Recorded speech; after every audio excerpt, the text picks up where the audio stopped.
Forrest L. Wood is truly a self-made man. Long before his initials became the sport's biggest brand name, he was just a boy, growing up in rural Flippin, Arkansas. The only thing he had in the beginning was the hat. And I wanted to be a cowboy real bad. The only thing, I just couldn't catch the calves quick enough, and sometimes I couldn't get them tied the same day I caught them. In 1940s rural Flippin, Arkansas, there wasn't much time to be a cowboy anyway. To survive, you had to be a farmer. We raised cotton and corn with a team of mules. We worked most of the time, so we didn't fish much. But when I got to be a teenager, and they'd let me go to the river by myself, I fished every spare moment from that point on. They say behind every great man is a great woman. Well, that's not exactly true for Forrest, because Nina, his wife of 60 years, is always beside him.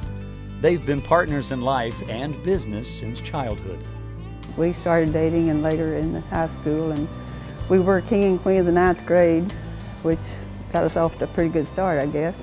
After 6 decades of marriage and 4 daughters, they are still royalty, revered for what they've accomplished together. But when they married shortly after graduation, they had the same thing most of their neighbors had back then. Nothing. Nothing except the work ethic they'd both grown up with. Forrest got a job building massive Bull Shoals Dam. He and Nina moved into a ramshackle house that could barely be called a home.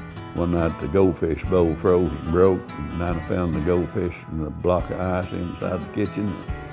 After a few years and a few more jobs, Forrest fell back on the fishing expertise he'd gained on the White River as a teen. He began guiding, and with Nina, they started a float trip business he still remembers fondly. And it takes a whole lot of stuff to go just on a single-day float trip. To go on a single-day float trip, you've got to have a boat, motor, gas paddle, net, chairs, cushions, ponchos, icebox, water can, bait, tackle, lunches, and anchor. All that time on the water gave Forrest an inspiration that would transform his life and help give rise to the sport of competitive fishing. He decided to build the best lake boat he could. He would call it a Ranger. We built 6 boats in '68 in the back of a filling station downtown Flippin here. That's a far cry from the state-of-the-art factory that still operates in Flippin today. And there would be plenty of challenges between then and now.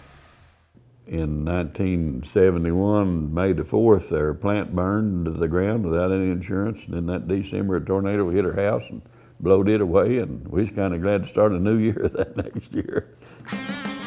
Better years followed. The company grew almost as fast as its reputation for making the best boats available. But selling Rangers wasn't enough. Forrest hoped to pioneer a brand new sport. Competitive fishing was born.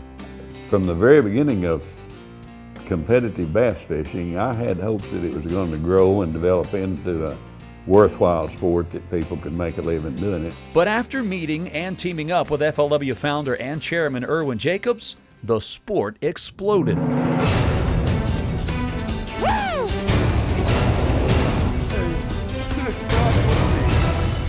Irwin Jacobs came along, Walmart and National Guard and all of the other great sponsors that build an organization that has just changed the world as far as fishing is concerned.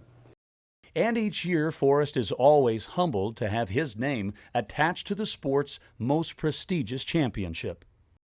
Now, that's a thrill that I couldn't describe. I accept it because of the efforts of Nina and my family, all the people at FLW, and all the people at Ranger Boats.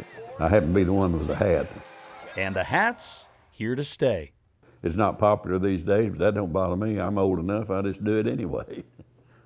His image is so recognizable, the tour uses it for all kinds of promotions, although Forrest doesn't understand every request. And said, we'd like to do a bobblehead here. And I said, you'd like to do a what? I didn't know what a bobblehead was. Yeah, nice doll. Forrest and Nina spend a lot less time at the boat factory these days, but their to-do list isn't any shorter.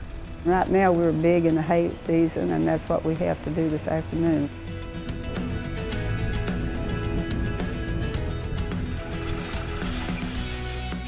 I can't imagine anybody wanting to sit down and not do something. It would be the boringest thing I could ever imagine. Forrest Wood still lives by a motto that would serve any pro angler well. Without work, there's no need to dream, and without a dream, there's no need to work.